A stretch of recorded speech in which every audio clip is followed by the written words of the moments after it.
I went to jail a while ago. Yeah, not for anything bad. You know when you're on a road trip and you go to a state or whatever and you get a speeding ticket and you think to yourself, you know what? I'm never coming back to this shithole again.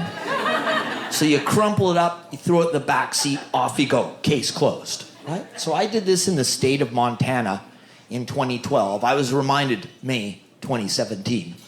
When I got pulled over pretty late at night, maybe like 10:30 on a Friday, police pull me over, take my license and registration. Then they come back and they're like, Damon, we got a little bit of a problem here. There's a warrant out for your arrest for this unpaid speeding ticket for this traffic violation. You're gonna have to come with us. So they put me in the car and they drive me down to their little, it's just a little town, maybe 10, 15,000 people. So they just got me in like a little Barney Miller jail. And I'm like, do I just have to pay the fine and I can go on my way? They're like, yeah, it's $289, but we have to put you before a circuit judge to render a verdict on this bench warrant for your outstanding arrest before we can release you. And we can't get you in to see a judge until Monday morning at 9 a.m. So you're gonna have to spend the weekend in the penitentiary. I was like, come again? Right? I was like, I'm going to the big house? Like, just for the weekend, not that bad, right? So they put me in the wrist shackle, the waist, the whole bit in one of those orange jumpsuits, and then they send around one of those police van paddy wagons to all the little jails at the end of the night to pick up the guys and take them up to the big jail. So they just open up this door and these bunch of guys all clipped together on this bench, so they just clip me on, and then we go along adding guys. We form like this prisoner conga line while we ride up to the jail. So now we get to the penitentiary, and this is when they empty us all out front and proceed to read the charges. So the first guy has aggravated assault and concealment of a weapon. Second guy, murder. Comes to me, traffic violation. I was like, holy fuck, I'm the bitch for sure. So they're going down the line, they come to this guy on the far end. He has illegal importation and containment of flammable goods, arson, sodomy of the tenant, flee the scene of the crime, return to the scene of the crime, theft over $5,000. That's when he leans forward. He's like, hey, I'm no fucking thief. I was like, oh my God, he didn't deny the sodomy charge. I'm like, I hope I'm not bunking with this guy for the weekend.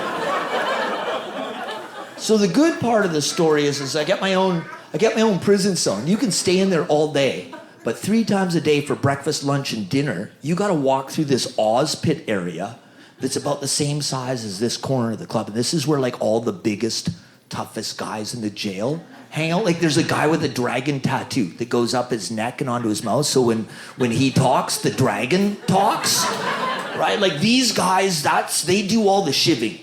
Right? Every day I'm a potential shivvy. That's the Shivers Club I gotta go through every day. So I've been doing a great job. I've been doing great all weekend. I'm coming through Sunday at dinner time. So I'm walking by and then I just hear this, hey, traffic violator. Yeah, so I freeze and squeeze. And it's this big guy waving me over. I'm like, oh, that's Nate. He's a parole violationist from the van right up. They're playing cards for smokes and shit. I'll get in with these guys. That way I'll be part of a gang. If the sodomist shows up, we could shiv him, right? So I get over there. They're not playing cards. All they got a Monopoly board set up. And they're like, sit down. You're the top hat. And for whatever reason, this is where I got tough in jail. I was like, no, man. Fuck that. I'm always a race car.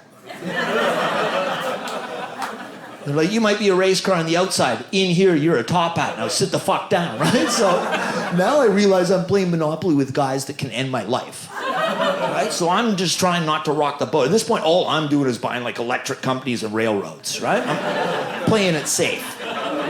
So I land on the go directly to jail square. So now I'm just sitting in jail.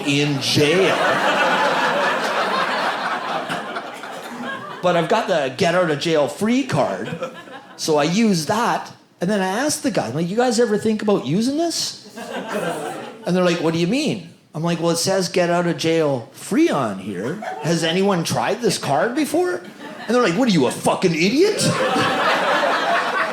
And I'm like, well, can I keep it then? Like, oh, you think you're gonna get out of the joint with a fucking Monopoly card? They're all kind of giving me the gears, but they don't give a shit. They give me the card anyhow, right? So The next morning, I'm coming through at breakfast, and they're all playing dominoes, and they see me, but what they don't know is I got like a 9 a.m. appointment to see the judge. So I go up to this prisoner release guard check-in guy gate, and I just walk up to him, I show him the get out of jail free card, and he just starts to laugh.